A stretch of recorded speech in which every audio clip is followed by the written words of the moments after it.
Do y'all want scientific proof that God is real? It is 7 o'clock in the morning and I have not slept. So, y'all, I'm gonna need y'all to try and keep up with me on this, okay? I'm gonna give you a lot of information and I'm gonna try to keep it as simple as possible, okay? So we're gonna ride together because I can't sleep until I do this video. Have y'all ever heard of the theory of general relativity? I'm sure you have. It's what Einstein is famous for. In his calculations, he started to realize that the universe was not eternal the way that he always believed it was. It wasn't static. It had a beginning, a definite beginning. Now this leads us to the law of causality. Now the law of causality really is the fundamental law of not just science, but life. Everything that came to be with a beginning, every effect needs a cause. So Einstein clearly knew that if the universe had a beginning, it needed a cause. He found that information irritating. He said that himself. He didn't want to believe that the universe needed a cause. He didn't like the implications behind that. Because what could possibly cause the existence of this extremely precise, expansive universe? But at the end of the day, after trying to find a loophole to his own theory, because he didn't like the implications behind it so much, he had to just give up. The evidence backed up the fact that the universe was created. It had a beginning. And he later called that loophole that he attempted the biggest blunder of his life. Now let's go to the Big Bang Theory. Let me make something very clear, because I don't feel like I ever really learned this in school. The universe did not emerge out of any pre-existing material. It emerged from nothing. So all this stuff that I thought about the Big Bang, there was pre-existing matter floating around out there, and then it just happened to collide and bam, Big Bang. There was no space, no time, and no matter before the Big Bang. The universe emerged out of nothingness. What does that mean? Since it's impossible for the universe to be able to create itself because it didn't exist in order to be able to create itself, nature had no part in the creation of the universe. Nature had nothing to do with it. Nature and the universe itself was just a big effect that was caused by, what are we left with? We are left with an extremely powerful, extremely intelligent, precise, given the precision that our universe was created with, personal entity. Because impersonal entities are not capable of decision making, like the clear decisions that were made in order to create our universe and all of us, humans, animals, everything that God has created. A very powerful, intelligent, precise, personal entity that is capable of existing outside of time, space, and matter. Guess who that sounds like? That can't be nothing but God. And for people that are like, okay, well, how do you know that it's like Yahweh? How do you know that it's like Christianity's God? Well, there's only one God, but I'm just gonna give you your answer. There's a very famous astronomer named Robert Jastrow. His credentials as a scientist are impeccable. And he said himself, being agnostic, he's not even a Christian. He said that all of the essential elements of the Big Bang Theory line up with biblical creation. The creation of the universe happened at a definite moment in time, sharply, suddenly, in a flash of light and energy. That is biblical creation. Because this is how God works. God speaks something, and then science runs to catch up with what he said. If God says, let there be light, bam, it just happens. However it needs to happen, that's what's going to happen. People have got it kind of confused. People take science and they put it above God. Like science is somehow more reliable when science wouldn't exist without God. Because science doesn't create anything. Science studies creation.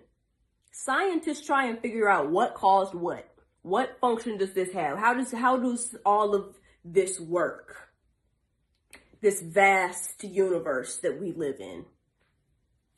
How does it all work? Scientists try and figure that out. But scientists don't create nothing. Scientists discover things. But what is discovery? You know what happens if I discover something? You know what that means? That means that something is there that I didn't know was there, and I just saw it. That is what discovery is. When scientists say we just discovered a new planet, we just discovered a new species, they saw something that was already there that they didn't know was there until they just saw it. We just discovered something. But people act like science is God. Let me be very real with y'all for a second. We are just little tiny humans in this very dangerous universe. I don't know why humans be walking around acting like we're invincible or something, but we can only survive under very narrow conditions. Gravitational interaction between the moon and Earth has to be just right. If the sun were any closer to us, we'd be dead. If it were any further away from us, we'd be dead. God has given us those conditions on Earth. Why do you think when people go out into space, they really got to make sure everything's right? That spacecraft got to be right there. There can be no issues. Or else you get Apollo 13. You get astronauts almost dying out there in space because one little thing went wrong and led to a chain reaction that almost ended people's lives out there in the middle of space. God has given us an oasis on this earth, yet we're trying to use science, something that wouldn't exist without him and his creation. We're trying to use science to disprove his existence. Creation never would have been created without God. And while I'm doing this video on this topic already, let me just answer a question that I always get. Who created God? China, if everything needs a cause, then doesn't God need a cause? Remember the law of causality that I just talked about earlier? What'd I say? Do y'all remember what I said about it? Let me refresh your memory. I said everything with a beginning, everything that came to be needs a cause. God didn't come to be. God is eternal, the way a lot of people thought the universe was until science disproved it. God is the cause, the universe is the effect. God is eternal. He is capable of existing outside of space, time, and matter. None of us can even wrap our little brains around that. So God doesn't need a cause or a creator. He is the cause. Let me wrap up by saying this because I've given y'all a lot of information to take in. I really like science. Science is interesting. I love looking into it and seeing all of the fingerprints that God left in his creation for us if we just look for them. I love seeing that. It's really interesting to me. But at the same time, I'm speaking to y'all in the language that you want me to. Like, I always operate from a place of faith. I've had experiences that let me know God is real. And I understand evidence and looking for evidence, because what we should be doing is searching for the truth, because there's only one. The truth is not subjective. There's only one truth in every situation. And that is what we should be looking for. That is what scientists should be looking for. But instead, what do we have? We have a whole bunch of humans with biases that are in the scientific field, unfortunately teaching everybody, not just from evidence, but from their own personal beliefs. Everybody sees scientists as these objective minds. They're the objective ones. And y'all might be looking at me like, China, you biased. Yeah, I'm biased. I love God. Everybody know that. But what makes you think that atheists are not as biased as I am? They got beliefs too. Just like Einstein. What did Einstein do? When evidence started to emerge that the universe was not eternal like he thought it was, but it had a beginning, instead of just being like, wow, okay, the evidence led me here. This is not what I thought, but bet. He went through all this stuff trying to disprove his own theory. Why is that? Why not just go wherever the truth takes you? Why we gotta try and rearrange the truth to fit our personal beliefs? No, we should rearrange our beliefs to fit the truth. And on top of that, my bias don't affect the evidence. Either there's evidence to back up my beliefs or there's not. There's nothing I can do about that. Either what I believe is true or it's not. You know how many things I believed that I had to be like, ooh, that wasn't right.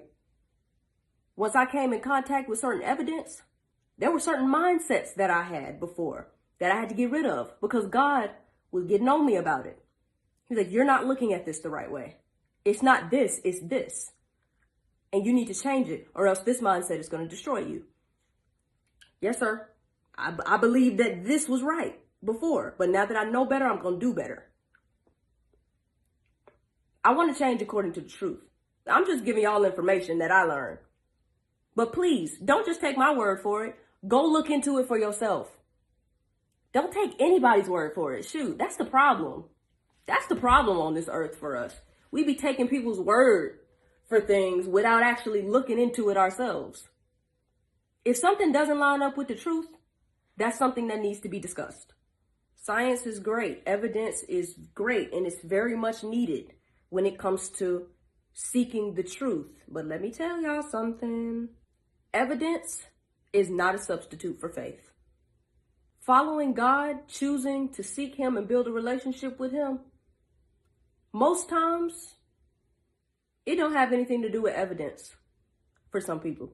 They just don't want to do it, which is, I ain't judging you at all. You ain't never gonna catch me tripping about somebody else's life choices. It's your business. It ain't none of my business. I'm just making these videos to give y'all information you might not have known.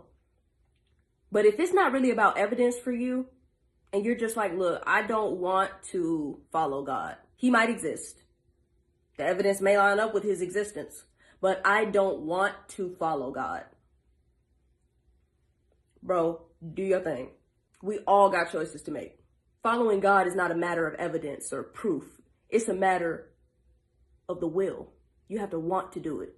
You have to want to leave all of this stuff behind and change so you can have the peace that you're looking for. That real peace that lasts in the midst of storms. That's a choice. And if you don't want to make that choice, no amount of evidence is going to convince you to. You have to want to. One more thing. When it comes to any belief you could possibly ever have, you are never going to have every single one of your questions answered. I don't care what it is. Even if you're an atheist, you are still going to have unanswered questions. Probably big ones. When you're asking questions about an infinite God, you are never going to get all of the answers. And we got to remember, God don't owe us any answers. He has given me the opportunity to get close to Him in this life so I can have eternal life in paradise. He don't owe me nothing. Now, usually when I ask Him questions and I ask Him for knowledge, when I'm asking from a certain place, He gives it to me. But He doesn't owe me anything. At some point, you got to decide that you've heard enough and you've gotten enough evidence to make a decision. All right. Peace out, y'all.